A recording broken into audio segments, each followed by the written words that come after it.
mais uma vez sexta-feira e você não consegue terminar a sua sexta-feira sem passar por aqui pelo podcast Next Level. Como sempre, toda sexta-feira eu te peço, você que não é inscrito no canal, se inscreva, tá? Coloque lá o sininho para você receber todas as vezes que nós estivermos ao vivo, você vai receber informação. E durante essa semana nós vamos estar conversando muito a respeito de tudo aquilo que Deus tem estabelecido nas nossas vidas. Você que não é inscrito, se inscreve. Você que não nos segue lá no Instagram, nos siga para que você possa nos ajudar a ajudar as pessoas que você conhece. Hoje está comigo aqui ainda o cara que você já conhece, que é o Fábio Tanida, e a conversa hoje vai ser pancadaria. Fábio, seja bem-vindo. Obrigado, Jean, mais esse tempo, né? Junto com o nosso convidado especial aí, vamos para cima.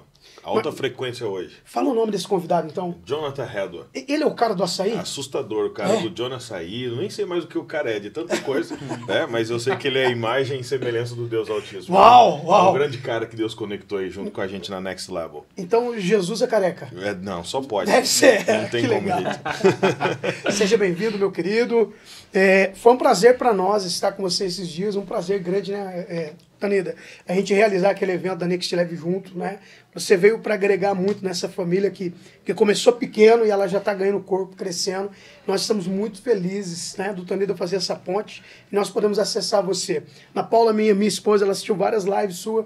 Ela disse, nossa, o cara é muito inteligente, o cara é muito massa. Eu disse para ela que você estaria aqui, né? Então, obviamente, ela está conectada, dando audiência para nós, né? Claro. Compartilhando, dando audiência. Seja bem-vindo, não somente ao nosso podcast, mas à família Next Level. Nós já nos sentimos irmãos. O Tanida disse que é seu irmão. É como eu e o Jean somos irmãos do Tanida, obviamente você é nosso irmão. Né? Então, você que está em Curitiba, você já pode ir na empresa do nosso irmão. Seria isso, né? A empresa do nosso irmão. Seja bem-vindo. Você está pronto para a gente conversar de tudo hoje? Bora. Podemos falar desses assuntos terríveis? Tudo. Eu vou começar perguntando, então. Tanida, eu vou perguntar para ele. Não, ele não vai entregar tudo. Será? É verdade. Eu acho que é verdade, porque senão a gente vai puxar nas câmeras aí. Você falou um pouquinho, sexta-feira passada, que você teve uma dificuldade, passou por um vício de pornografia, mas você também disse que você era cristão, né? Uhum. Como é que a sua igreja local lidava com isso aí? Como que você lidava a respeito desse vício com a igreja local? Você tinha alguém que você tinha acesso, podia falar? Como é que era? Então, isso é interessante porque, na verdade, eu nem sabia que pornografia era pecado. Inclusive, nessa época eu formatava computadores, quando eu comecei a trabalhar, tinha 12, 13 anos, estava afundadíssimo em pornografia, toda aquela descoberta e tal. Toda aquela emoção que a pornografia gera no início. Junto a um garoto de 13 anos que está ali com a testosterona explodindo, né? Então, é a receita realmente para você se tornar preso a isso. E nessa época, pegando esse gancho aí da igreja, eu formatava computadores e aí um pastor, não de Joaquim Távora, mas de uma cidade vizinha, não vou citar o nome, obviamente, uma cidade vizinha aí, enfim, ele falou, John, tem como se formatar meu computador e tal? Falou, ô pastorzão, tamo junto. Na época tinha uns acampamentos e tal, da igreja metodista e tal. E ele pegou e me entregou o computador. Na época era um gabinetezão grandão, assim, né? Eu levei pra casa e tal, e aí fui fazer os backups. Quando fui fazer os backups, eu descobri que o pastorzão, ele gostava de pornografia. Ele tinha, na verdade, uma biblioteca, todo um contexto ali de várias pastas de arquivos, de vídeos que ele guardava ali, que ele consumia. E aí eu me peguei em um questionamento, tipo, pra uma criança ainda, né? Eu era uma criança. Poxa, se o pastor assiste, então, tipo, tá liberado, né? Tá de boa. Caiu matando isso daí, entendeu? Então, na verdade, o que acontece, mano? Hoje, o problema com pornografia, ele não é discutido. Nós fazemos parte de um sistema cultural vicioso e a igreja é um desses pilares. São 3 pilares. A família, a mídia e a igreja. Então, a família não discute sobre isso, né? Muitas vezes você está aqui assistindo e você vai perceber que o seu pai nunca teve uma conversa, você que é homem, o seu pai nunca teve uma conversa clara, objetiva, dando nome aos bois realmente sobre a questão da pornografia, sobre a questão da sexualidade.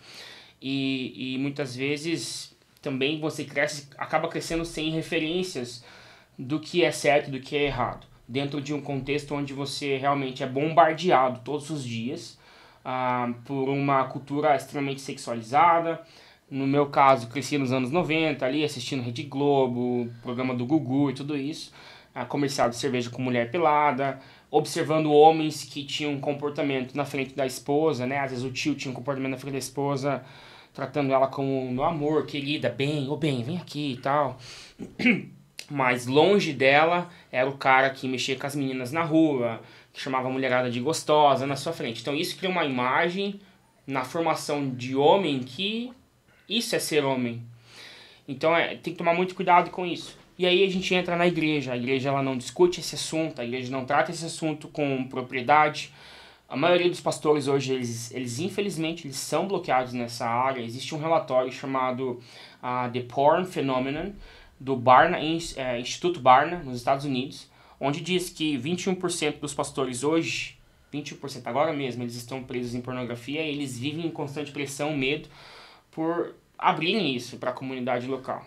Tem, inclusive, vários escândalos aí, né, dentro da igreja como um todo, de líderes, de pastores que traem suas esposas, que assumem, né, esse problema.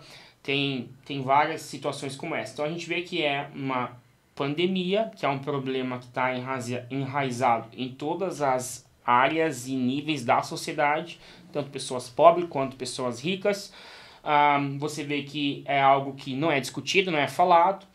Você entende que é extremamente prejudicial ao homem, à família, né? Se você pegar os dados, você vai ver que 56% hoje dos casos de divórcio nos Estados Unidos, pelo menos um dos cônjuges, ele assume que ele é viciado em pornografia, então é a porta de entrada para uma traição.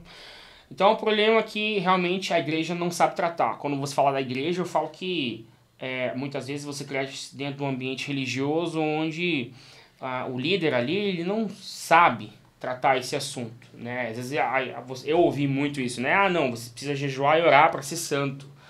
Mas fala muito em prostituição, em fornicação, mas não dá o nome aos bois. Nós vemos num mundo hoje totalmente digitalizado, onde em 5 segundos você acessa um site pornográfico com o seu celular. Então é isso, esse é o problema, e eu cresci dentro desse ambiente, muitas vezes nem sabendo que pornografia era um problema. Demorou para eu me ligar e falar, opa, preciso procurar ajuda, preciso mudar, porque isso está afetando a minha vida, está afetando a minha produtividade. Eu cheguei a momentos em ter, consumir pornografia 6 vezes ao dia. Por diversas situações, às vezes você está triste, às vezes você se sente sozinho, seus pais se separaram e tal, então você acaba descontando isso nesse problema da pornografia. Eu passei por isso. Extraordinário, hein, Fábio? Ele falou de 21%, eu acho que eu já não estou nesse porcentagem. Eu vou te colocar no negócio aqui também. Eu acho que você também não está nessa porcentagem agora. Não. Isso é assunto vencido. Mas você está falando de vencido, então você teve uma dificuldade nessa atividade também? Sim, assim como... Não sei se é a tua realidade, mas eu sei que de mais pessoas que estão nessa sala, inclusive o Redo também, eu também sofri um abuso sexual na infância. E esse abuso ele gerou, eu fui descobrir isso, lógico, muito depois, mas por todos esses segmentos, né? Eu não tive esse contexto, né, desse sistema cultural vicioso que o Redo fala, do contexto de igreja, porque eu era bem deslocado disso, era uma outra realidade, mas tem um contexto de família, e isso realmente também, né, teve alguns prejuízos e a gente foi crescendo, né? Então, no meu caso, eu só me despertei que isso teria realmente... os efeitos disso na vida adulta foi muito prejudicial quando eu comecei a me autoconhecer. E quando eu cheguei em determinadas áreas da minha vida, eu falei, pera lá, mas tem alguma coisa errada aqui. Mas por que está errado aqui? E eu passei uma vida toda, isso é coisa bem recente, passei uma vida toda desconsiderando. Por quê? Eu já vou explicar. No meu caso, o meu abuso, eu sofri um abuso, mas por uma mulher.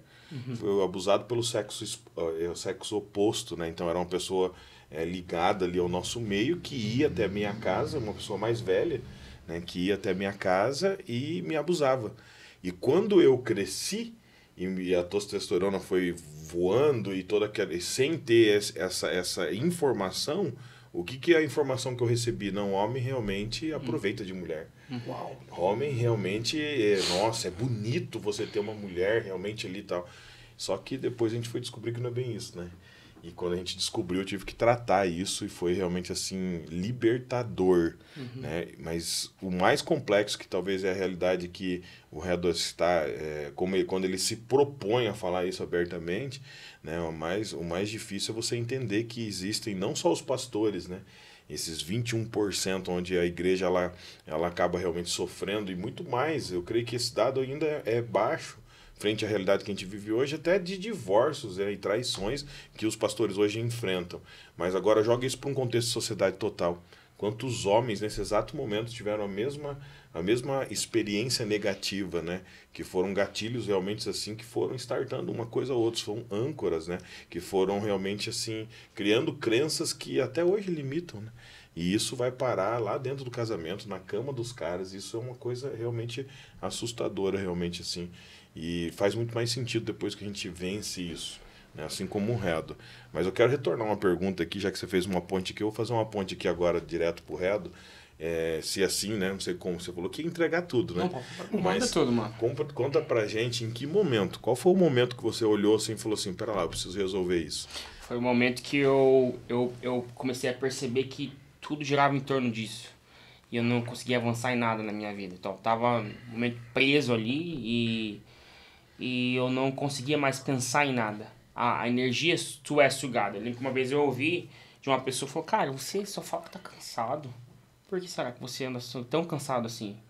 E eu percebi, cara, a tua energia ela é realmente esgotada quando você tem esse problema. E aconteceu isso comigo. Então eu falei, cara, eu preciso mudar, eu preciso de ajuda. E aí, como que você pede ajuda? Dentro de um contexto, sociedade extremamente machista. Sabe como começou isso? Eu comecei a perceber que tinha um grupinho de WhatsApp ali, que tinha meia dúzia de cara do grupo de futebol, que eles mandavam vídeo pornô todo dia, de mulher pelada e tudo mais. Sai fora, está acabando comigo, está, né? Então foram essas mudanças pequenas que eu comecei e foi um processo ali de realmente libertação e autoconhecimento. Dentro da igreja é muito difícil você tratar isso também, porque o que acontece? Tem a questão do medo e da culpa. Às vezes dentro da igreja é o pior lugar que tem, porque as pessoas, em vez de te ajudar, elas acabam compartilhando essa história que você contou e compartilhou com alguém em secreto. E a igreja se torna conhecida por esse lugar de fofoca, por esse lugar de, em vez de ser um lugar de cura, um lugar onde o seu problema ele é exposto, infelizmente. Então, são vários problemas como esse, né, que infelizmente a gente acaba não conseguindo vencer isso. Então eu fui muito para a questão do conhecimento, de ler livros sobre isso, de realmente buscar entender como esse problema surgiu. E aí como que eu resolvi isso? Foi entendendo como eu me sentia quando eu consumia pornografia. Porque às vezes o que leva você a consumir isso é um problema emocional que você tem, um problema de autoafirmação, um problema que você teve no passado, com algo que falaram a seu respeito e você acreditou nisso. Muitas vezes o problema está na primeira vez que foi introduzido isso a você. Os homens, infelizmente, a gente, dentro desse sistema, né, cultural que eu já falei, a forma como isso é inserido como foi comigo, uma criança de 7 anos, na época, 6, 7 anos, já me entregaram uma revista pornô na mão e falaram, olha, tá vendo aí a tiazinha feiticeira? Você precisa gostar disso daí, você precisa gostar. O homem gosta de ver isso, senão você é um viadinho. Então era isso que eu acabava ouvindo. E 90% dos homens passam por isso. Às vezes o seu tio, seu primo mais velho, falou assim, olha, você é virgem ainda? Não, peraí, vamos resolver esse problema, vamos levar ele lá tem censura aqui ou não? Pode falar? Não, pode falar. Vamos levar ele lá na casa das primas lá e tal, vamos pegar uma prostituta e vamos pagar uma prostituta pra você perder essa virgindade, porque você é um cabaço ainda e o homem tem que transar, você não tem experiência ainda. Então, nós crescemos nesse contexto. E hoje, a sociedade vive um momento onde se prega que o homem precisa ser fraco, o homem ele precisa chorar o tempo todo, ele precisa ser sentimental, o homem ele tem que pintar as unhas, passar maquiagem se ele quiser. E o homem com H maiúsculo, aquele homem cheio de energia, com testosterona mesmo, o cara que vai pra cima e assume a responsabilidade, esse está errado. Então a gente vive essa agenda progressista. Então é um conjunto de coisas que você acaba sendo afunilado, você acaba não tendo escolha. Você é induzido a ser um viciado em pornografia, ser um escravo. Você é induzido a objetificar as mulheres, porque você faz parte de um comportamento por observação. A gente aprende muito por observação. Eu vejo pelo meu filho. Ele aprende mais por observação do que aquilo que eu falo para ele fazer. Ele aprende por aquilo que ele observa. Então você acaba observando os homens se comportando dessa forma e você se torna esse homem. Então eu realmente entendi isso. Eu instruo vocês a lerem um livro chamado Quebrando o Ciclo. É um livro só em inglês, na verdade, né? Breaking the Cycle, que ele trata todas essas áreas de maneira muito clara. Então isso acaba te direcionando e não deixando você sem saída, literalmente. Você acaba sendo obrigado a ser um viciado, a ser um homem viciado a um comportamento sexual compulsivo. E quando você se liberta disso, por isso que eu sempre respondo da mesma forma, né? Às vezes as pessoas perguntam, como você tem energia para fazer tanta coisa? Eu não desperdiço a minha energia, essa é a questão. Eu troco a minha energia com a minha esposa. Ponto. É isso. Vivo um casamento saudável, tenho uma relação sexual saudável com a minha esposa. Então eu não me masturbo, eu não vejo pornografia há anos já. E isso faz com que eu realmente tenha energia para fazer tudo que eu quero fazer. Uau, é assustador, né? E assustador a sua conexão com o Fábio Tanida, porque numa das lives anterior, ele falava justamente disso, né? Dessa energia sexualizada, né? Você pode deixar um feedback para nós disso aqui também, aproveitando? Podemos falar. É uma área que a gente tem estudado bastante. E hoje eu acabei de ter aqui um insight violento que eu creio que nós vamos ter que melhorar a exposição disso, porque é uma informação que chega muito pouco hoje. Então, se a gente vive essa onda de ativar, de viver esse momento de ativação para pessoas realmente serem conduzidas para um propósito aqui na Terra, sem medo de errar, eu acho que uma das formas de a gente acelerar esse processo na vida daqueles que estão chegando já é abordando esse tema da pornografia, dos impulsos sexuais, do tono vitae, da energia de vida, toda essa canalizar isso, né, de uma forma realmente que se torne produtivo e principalmente também, né, falar um pouquinho sobre transmutação sexual, que é uma coisa realmente assim, que não é nova, pelo contrário, né? Os grandes caras usaram isso, né, por muito tempo, outros usaram sem saber o que estavam fazendo, mas quando a gente olha a própria vida de Davi, de Salomão, todos esses caras, eles praticavam isso, né? Não com a forma técnica que nós temos hoje, mas eram caras que estavam conectados com a fonte. E pasme, Jean, essa energia que o Harold está falando é uma energia que a gente às vezes condiciona isso com o sexo. O sexo, na verdade, somente é uma forma disso fluir. Eu sempre digo que o cérebro, todo o nosso corpo é água, né? É líquido. Tudo é líquido. E o nosso cérebro também ele é líquido. E assim como existe uma rede de conexões dentro, que isso acontece através dos neurônios dentro de nós, e ele precisa ser irrigado. Então, todo o tempo, nosso corpo está irrigando essa energia. E a energia sexual, ela é também uma irrigação mais poderosa do cérebro. E isso acaba acontecendo realmente ali no momento em que você está, né, na ejaculação, do orgasmo, todo esse aparato, todo esse fluido que sai, realmente é uma poderosa energia, tanto que é a energia do Criador. E essa energia, quando é canalizada, e realmente você está ali no ato sexual até com a sua esposa, na forma de reprodução, quando ela liga na energia da esposa, forma um ser novo. Isso é muito poderoso, é a maior energia da Terra. Agora, quando você usa essa mesma energia para condicionar num projeto, em algo na sua vida, realmente assim, é algo muito poderoso. Por isso que, né, a cultura da sociedade é não falar sobre, é colocar uma pornografia na vida de uma criança, é realmente, às vezes, por conta dessa erotização, a criança ser abusada, porque vai interromper vai interromper ali um ciclo, vai interromper ali realmente algo muito poderoso na vida daquele indivíduo. Então, hoje, infelizmente, muitas pessoas estão travadas nisso. Então, nós estamos tendo a graça de conhecer isso e potencializar, né? Mas eu vou falar isso num aspecto pastoral, né? Porque é algo que nós estamos, inclusive eu estou realmente buscando, né, a integridade total e a vivência completa nessa área. E hoje eu digo que realmente 90% dos casais, vou jogar isso até mais alto, dos que eu administro, dos que eu pastorei e cuido, 95% dos casais não vivem na sua plenitude o ato sexual, a relação sexual, a intimidade como ela tem que ser. E isso é terrível, né? Porque quem não vive aquilo que espera, automaticamente ela vai colocar mais energia naquilo. E acaba falando o que o Harold disse, desperdiçando essa energia. né? Então é realmente um tema que nós vamos ter que abordar muito, né? E é legal ter o Redua assim falando abertamente disso. É como que ele for, é como que se o Redua fosse, né, alguém que estivesse abrindo o caminho. E realmente ele está atacando, agredindo justamente naquele ponto mais crucial e abrindo caminho para um grande debate.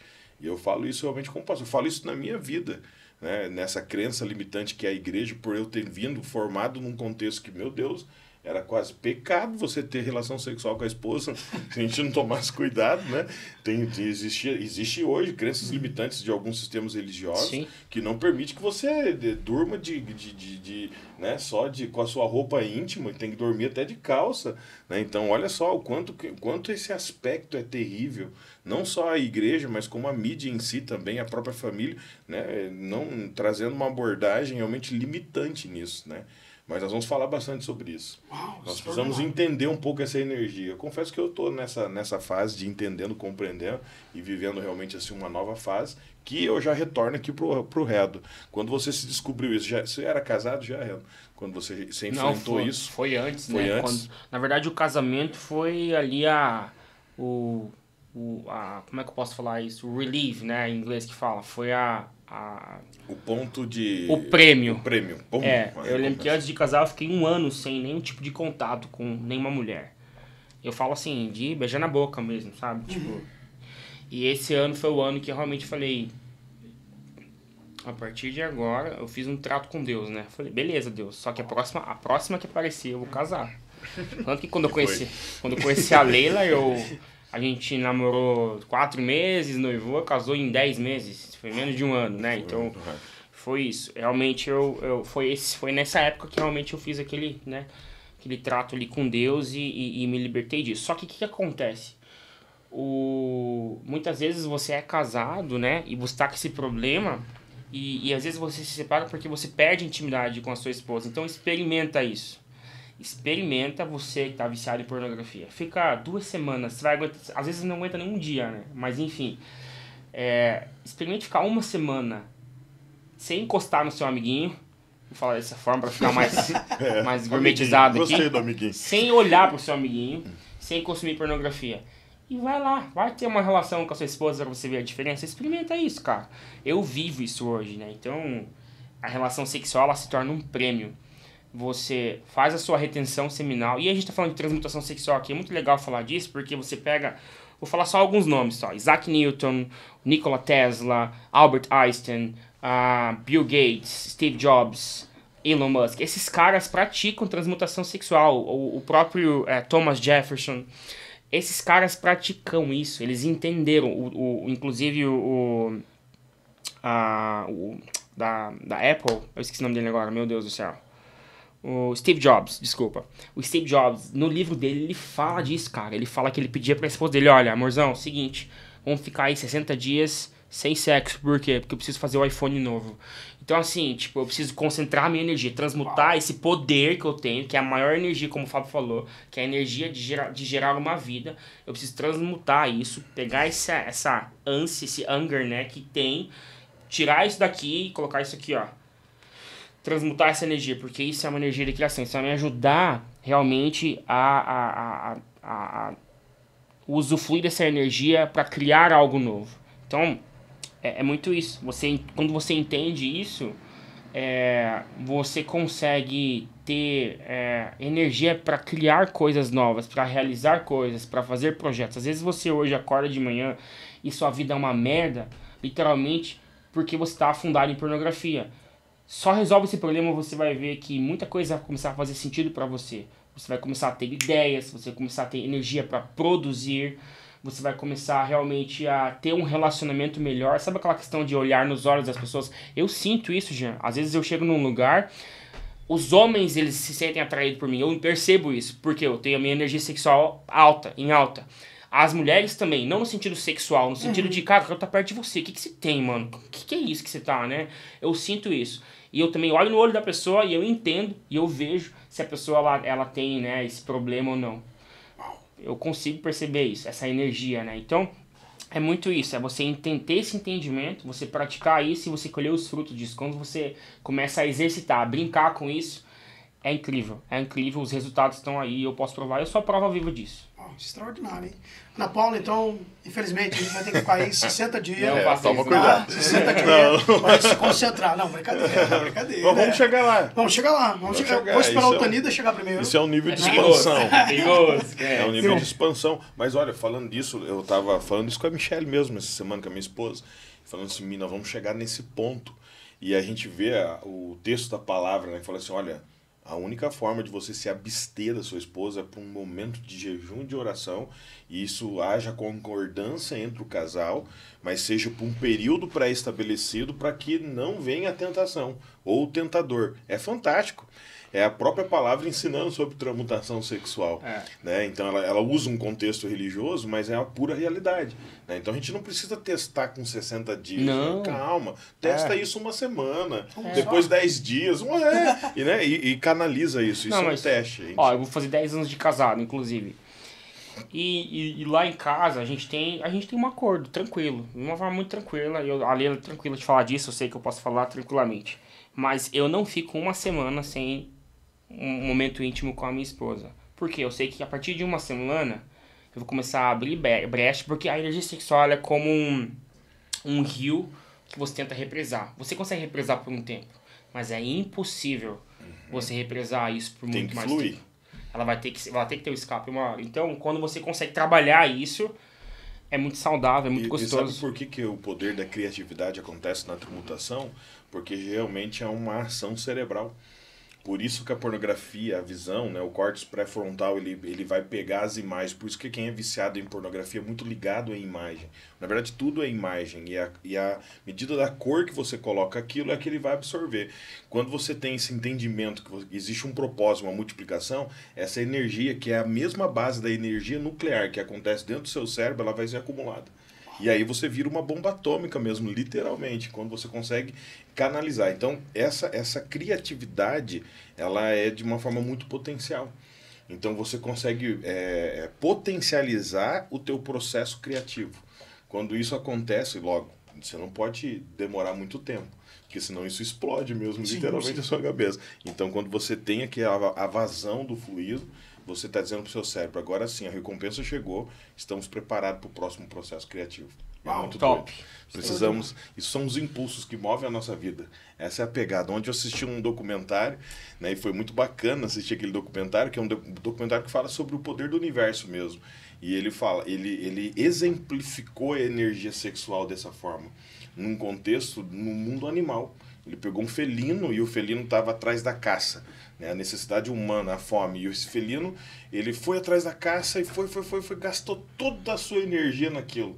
Ao ponto que ele precisou nada mais, nada menos que 2 dias para recuperar a energia, para que o corpo recuperasse, para que ele pudesse ir ali. Né? Mas o que tem a ver com a fome, com a energia? Tem tudo a ver. É o mesmo princípio que move um ser humano em se alimentar para reter energia, é a transmutação sexual também. Na verdade, o instinto que te provoca aí até a sua esposa é o mesmo instinto animal de fome. Existe uma fome inata do ser humano de multiplicação.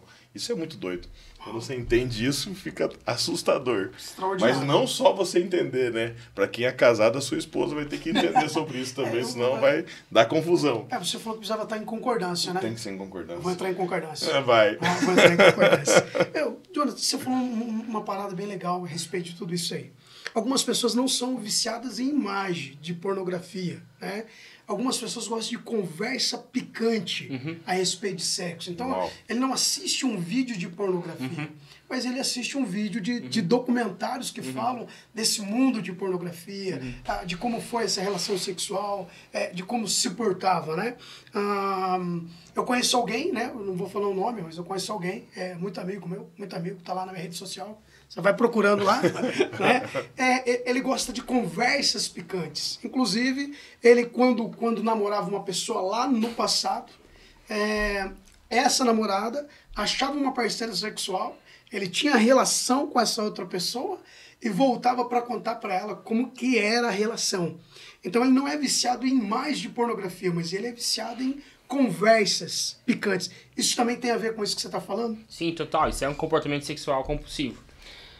não é normal, né? Então, isso é muito, entra muito a questão da dinâmica do vício. Cada indivíduo ele é único, então, às vezes, a forma como a pornografia foi introduzida, ela gerou essa resposta. Então, você precisa buscar dessa forma, né? Então, é muito como a dopamina reage fisicamente no cérebro. Eu até expliquei isso na palestra. Posso dar Claro. Então, o que acontece? A dopamina ela é um neurotransmissor, então ela atua em diversas áreas do cérebro e ela é responsável pela geração ali do prazer. Então, é um neurotransmissor. O que acontece? Quando tu come uma picanha, por exemplo, você libera uma carga de dopamina no teu cérebro.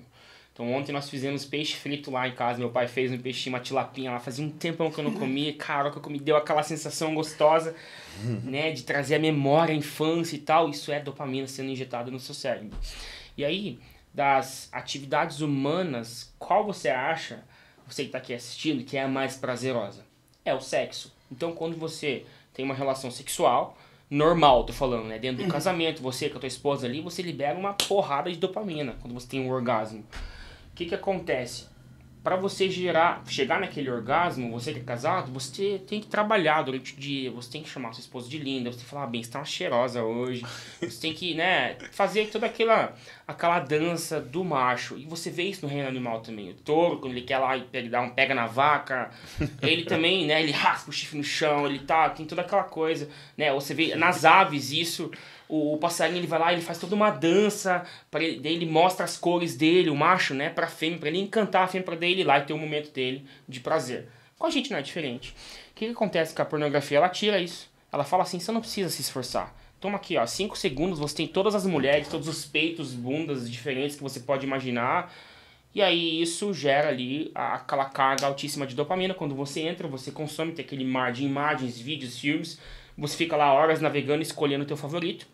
E tem outro momento ali de release, onde você tem um orgasmo com aquilo. Isso gera uma carga altíssima de dopamina. Só que um viciado em pornografia, ele não se contenta em fazer isso uma vez, ele vai fazer isso várias vezes. Então ele vai gerar várias cargas de dopamina altíssimas para o cérebro dele, vai né, gerar esse comportamento. O que acontece? Não é uma relação sexual normal, que você precisa se esforçar, você acaba viciando o seu cérebro então, a receber essas altas cargas de dopamina várias vezes ao dia. E aí o que acontece é que as coisas normais da vida, como comer um peixe frito, comer um chocolate, fazer uma viagem, andar na praia e tal, isso não vai mais fazer sentido, porque você viciou o seu cérebro a só receber aquela carga alta de dopamina assistindo pornografia.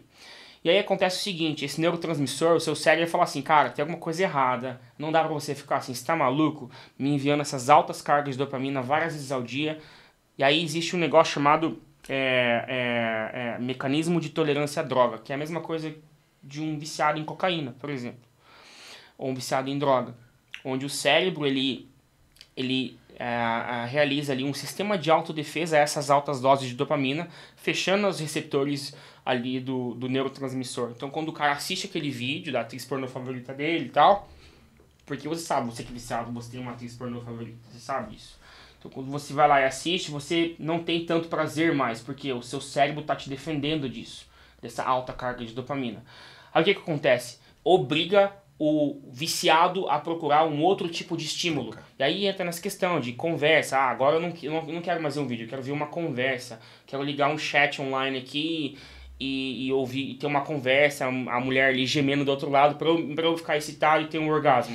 Ou, sei lá, aí o nível do vício ele vai só subindo de nível para um nível muito pior. Então, você vê que, às vezes, sei lá, o cara tem que ver animais transando com humanos, o cara tem que ver pessoas do mesmo sexo fazendo sexo, o cara tem que ver 3 pessoas fazendo sexo, o cara tem que ver idosos, sei lá.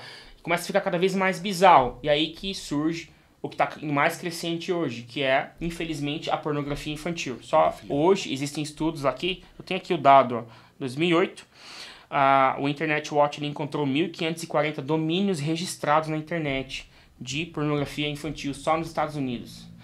Então aí você vê que existe uma demanda para esse consumo, porque como hoje a pornografia está espalhada e você tem acesso, esse comportamento linkado com esse vício em dopamina no cérebro, está gerando cada vez mais pedófilos. Literalmente é isso. Isso é um caminho.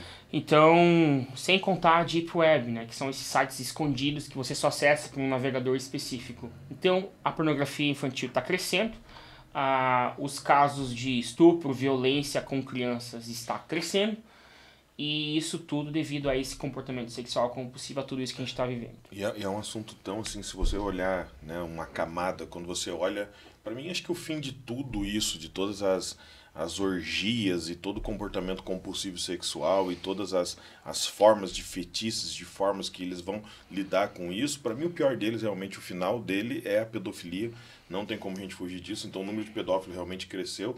Detalhe, número de pedófilos inseridos dentro das igrejas. Isso é terrível. Eu conheço filhos de pastores que sofreram abuso sexual na infância debaixo do banco da igreja. Isso eu conheço filhos de pastores, tratei isso já em alguns momentos, né, e realmente foi um momento assim, muito difícil. Mas quando você olha numa camada mais profunda do problema, a raiz dele está vinculada totalmente na autoimagem. Então, em algum momento, essa criança ela teve a sua autoimagem deturpada, seja através de um abuso, seja através de uma série de coisas, né? E isso faz com que cause a impressão, essa dopamina, esses níveis de dopamina sobe, desce, esse vício, né, que realmente é difícil de se controlar, né, causa um efeito de maquiagem. E a pessoa realmente ela perde a sensação de quem ela é. Ao ponto de ela realmente chega a um nível de querer sexo com animais, sexo com crianças, com idosos, ou às vezes nem ainda não na forma física presencial, mas na forma da frente do computador. Então, quanto mais distante essa pessoa fica realmente daquilo que é dela, a sua real identidade, mais difícil fica o tratamento. Então, realmente, né, assim como o Redo diz, você que está nos ouvindo e que possui algum desses resquícios que o Jean relatou e que o Redo relatou, né, não perca mais tempo, é agora. Você pode, às vezes, alcançar níveis que o processo vai ser um pouco mais difícil. Mas esse é o momento agora, né? Independente de onde você está. Você pode ser um pedófilo nos ouvindo. Né? E eu creio que realmente isso pode ser alterado, mas isso depende de uma decisão e uma busca para você entender a sua real identidade. Isso é pancada. E sabe que, estudando isso, Fábio, e a Leila, a gente é um só, né, cara? A gente tá muito ligado em tudo que tá acontecendo e tal. E hoje eu consigo identificar, inclusive, quem é pedófilo, já. Inclusive, a gente teve um caso, e Deus ele vai te dando graça e conhecimento nisso, né? Isso é bíblico, inclusive. Essa sabedoria. A gente tava no shopping almoçando e passou um senhor de uns 60 anos, ele olhou pro meu filho, eu olhei na hora o olho dele e Deus falou no meu ouvido, ele é um pedófilo, observa o comportamento dele. Ele pegou e parou, olhou assim, meu Deus, que criança mais linda, que menino gostoso, posso dar um abraço? Eu falei pra minha esposa assim, se ele vir, nós vamos recusar, né? Eu só fiquei olhando sério assim pra ele, e inclusive o Atanásio estava na mesa, né? E ele ficou olhando o Nico assim, eu olhei dentro do olho dele o desejo pelo meu filho, cara. Isso me subiu o sangue de uma maneira que eu me segurei pra não voar na garganta do cara. E aí o Nico, né, ele é muito treinado, muito inteligente, ele, cara, ignorou completamente o cara e continuou comendo. A Leila ignorou, eu ignorei. E o cara, ai, que criança bonitinha e tal, não sei o quê. E ele pegou e saiu. Ele saiu, eu peguei e virei pra esse meu amigo, pro Atanásio, tava filmando a gente ali e falei, presta atenção nisso, pra você aprender. Acabou de passar um pedófilo aqui. Esse é o comportamento de um pedófilo, infelizmente. Eles não resistem, eles não disfarçam. E quando você tem esse entendimento, fica fácil você identificar. Então eu falo pra você que tem filho, cuidado. Porque às vezes dentro da tua casa isso pode acontecer. Dentro da tua família isso pode acontecer. Você precisa estar atento a todo tempo. Não deixe seu filho sozinho, não, sabe? Isso é muito complicado. Às vezes a gente acha que isso vai acontecer no vizinho, ou em outra cidade e tal, mas essa é uma realidade cruel. Eu tenho casos dentro da minha família de parentes meus, vou colocar dessa forma para não expor, parentes meus, né, que foram abusadas pelo próprio padrasto. Então, assim, é muito real isso tudo. E a gente precisa ficar atento. A gente precisa cuidar do que é nosso. Creio assim que também ali, já a gente vai conseguir falar isso um pouco mais abertamente, mas a minha família hoje sofreu com isso, sofreu com isso, né? Isso já é algo que a gente passou, mas tem um caso que eu cuidei, que foi um dos casos mais terroristas desses últimos tempos, foi esse ano ainda. A bisavó abusando sexualmente da neta de 4 anos de idade. Bisavó da criança. E aí foi uma situação realmente assim que culminou a transferência delas de casa, foi um negócio de doido. Foi uma das coisas mais horríveis. A bisavó abusando sexualmente da bisneta, de 4 anos de idade. É um assunto muito, muito doido. E esse vídeo aqui vai viralizar. E a gente vai ter que estar preparado para atender essas pessoas aí. Show. Então você que está nos ouvindo, né?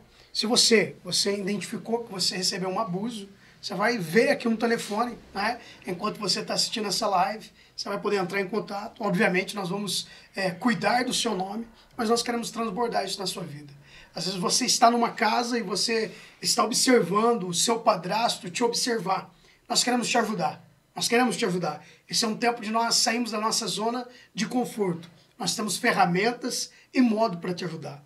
E se você pertence a uma comunidade, tá? Se você pertence a uma igreja local, e você já dividiu isso com o seu líder, com o seu pastor, com o seu mentor, a respeito do abuso sofrido pelo pai, pelo tio, pelo primo. Quem sabe você foi abusado por uma pessoa mais velha da sua comunidade, aí do seu ciclo familiar. Eu quero que você ligue para nós. Nós queremos ajudar você. Às vezes o seu líder diz que é para você perdoar e para você orar. E, obviamente nós queremos que você perdoe esse abusador, mas nós queremos que você também denuncie esse abusador. Esse é o momento onde nós precisamos estar posicionados. Se ele abusou de você, possivelmente ele vai continuar abusando de outras pessoas que fazem parte aí do seu ciclo familiar. Então nós queremos sim, de uma forma muito clara, dizer que nós estamos aqui à sua disposição. Nós temos um time preparado para ajudar você. Nesse time, nós temos homens preparados para desbloqueio mental, nós temos psicólogos, nós temos terapeutas, nós temos advogados, nós temos, assim, uma série de coisas que vai ajudar você. Nós não queremos ajudar você só te ouvindo, mas nós queremos ajudar você removendo você desse ambiente de abuso. Nós queremos te ajudar também financeiramente, nós queremos te acolher de forma geral. Quando eu digo isso, estou dizendo que nós queremos te acolher para nossa família. Então esse é um momento que a gente não pode se calar. Se é no seu bairro, você que está aqui vendo esse vídeo, no seu bairro, na sua escola, você se identificou com qualquer coisa, nós queremos convidar você para se comunicar. Nós queremos te ajudar, nós queremos levar você para esse próximo nível de liberdade e libertação. Jonathan, cara, que extraordinário estar com você. Você ficou devendo um açaí ainda. O açaí ficou devendo ainda.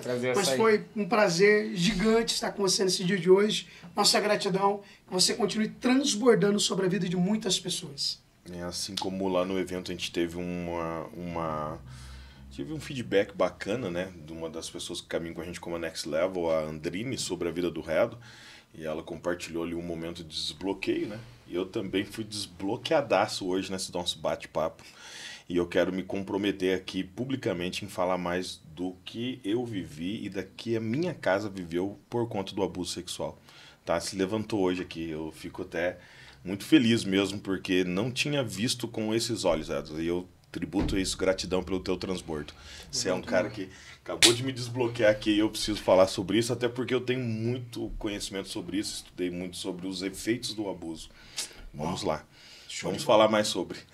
Vamos conversar. Então você que ficou com a gente até agora, nossa gratidão. Então não se esquece, compartilhe essa live, nos ajude a alcançar nessa sexta-feira pelo menos 200 pessoas. 200 famílias, pessoas que vão transbordar na vida de outras pessoas e quem sabe a gente chega a um número aqui de 3.000 transbordos. E isso é possível através de você, do seu esforço e dessa nossa conexão. Amanhã, né, nós vamos estar em Joaquim Távora, já é a última imersão do ano, então você que está aqui conectado com a gente, identificou tudo isso que a gente falou. Amanhã no nosso prédio, dia 17, no prédio da CFA, nós vamos ter a última imersão do ano. Imersão, né?